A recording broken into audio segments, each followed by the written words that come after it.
Quick, Mr. Krabs hissed to the panic pantry. Quick, Mr. Krabs hissed to the panic pantry.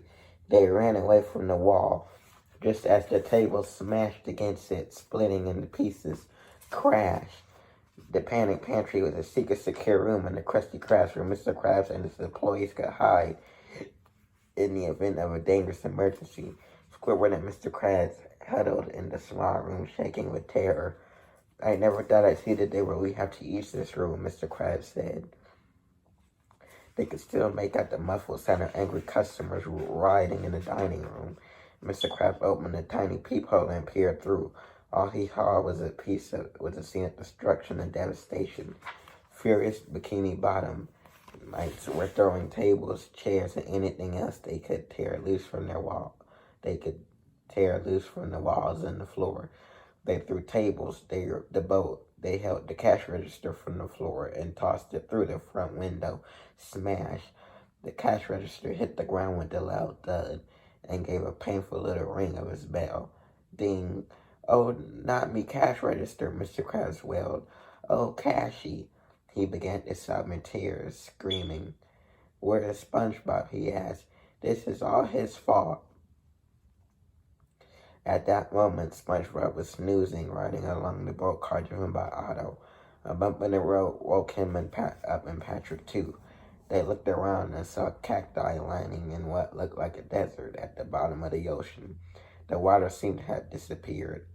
Where are we? Patrick said sleepily. We must be dreaming, SpongeBob said. It's the only explanation he could think of for that weird landscape around them. Patrick laughed. You amuse me, SpongeBob. Two people can't have the same dream, let alone be in that same dream at the same time. That would be philosophically untenable.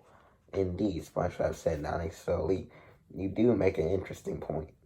Wait, Patrick said. We're talking like smart people. This must be a dream. Plus, we're on a surface and we're breathing air, SpongeBob pointed out. So, yeah. Excited, Patrick took a deep breath and laughed. SpongeBob laughed too. They drove over a rise in a incredible view of the painted desert and gray blue sand. It was beautiful. Hey, Patrick called out. Town ahead. They passed a sign that said Goner Gulch.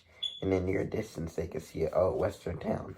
Goner Gulch, SpongeBob read aloud. Huh, that's a funny name. And they walked in to the entrance. Abandon all hope. Guess that's another way of saying no public bathroom. SpongeBob and Patrick climbed up to the boat car and looked around. A few tumbleweeds were rolled, but they didn't see any citizens. Hello, SpongeBob shouted. His voice echoed, hello, hello, hello. Yeah, don't go anywhere, Patrick agreed. Go anywhere, Otto said. The robot hit the gas and roared away, leaving SpongeBob and Patrick in the cloud of dust. It's my pleasure to serve. They caught up as they sped off. Otto, Patrick called from the robot. I don't think that robot's coming back, SpongeBob said. The sagebrush tumbleweed rolled up behind them and knocked them down. They looked at the tumbleweed and saw it had a face. Hello, the tumbleweed said. It spoke. Yeah! SpongeBob and Patrick were startled. Who are you? I'm a simple tumbleweed, it answered. Call me Sage. Sage, SpongeBob repeated. You're Sage, Patrick said. Good name. Thanks, Sage said. I made a sage and I am a sage, so it works out pretty well. Wow, Patrick said, impressed. I'm here to help you on your journey, SpongeBob, Sage explained. But first, you must accept the challenge. SpongeBob stood up straight and put his fists on his hips. I accept your challenge, Sage. Well, hold on, Sage cautioned.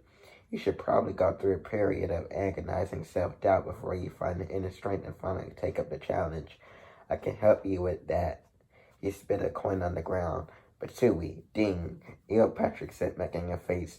He thought spitting was gross. Unless he was the one spitting, then it was fine. Take this challenge coin, Sage said. Challenge coin, SpongeBob, Patrick said. They like the sound of that.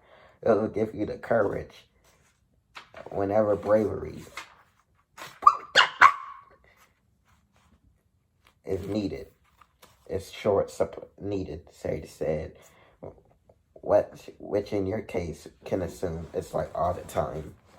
Right, SpongeBob bent over, picked up the coin, and held it in the desert sunlight. I have a challenge coin. Okay, now play close attention, Sage continued. Your challenge lies behind these saloon doors. Let's go, SpongeBob said. With his challenge coin, he felt ready to take on anything. He and Patrick walked toward the salon. Wait, guys, Sage called out to them. Challenge coin coming through, Patrick exclaimed. I'm gonna give you your challenge, Sage protested. But it was too late. SpongeBob and Patrick were already moving through the swinging wooden doors in the salon. Inside the former salon, there wasn't a single customer or worker. A player piano was making music in the corner. On the table, they saw cards and poker chips, but no participants. Suddenly, they heard voices. They couldn't see anyone, but they could hear lots of rowdy customers. Then one figures maniacally laughing, drinking, and arguing. They were dressed in an odd mixture of pirate gear and cowboy clothing, but when SpongeBob and Patrick looked at their faces, they saw they were decaying zombies. Wow, SpongeBob and Patrick screamed. Scary people. They leapt behind the barrel to hide. Sage tumbled up next to them. Flesh-eating cowboy pirate zombies, to be precise, he said. Flesh-eating cowboy pirate zombies, to be precise, SpongeBob stammered. His knees were knocking together. So were Patrick's. This is your challenge, Sage explained. Free these zombies, their earthly bonds, and release their souls. If this weren't a dream, I'd be freaking out right now, Patrick said. SpongeBob pointed a reminder. Oh yeah, we're in a dream. He started singing a carefree little tune. He and Patrick came out from behind the barrel and crossed the room. La la la. Okay, everyone, we're here to release your imprisoned souls. Kaboom! Thunder crashed through lightning flashed. What was that?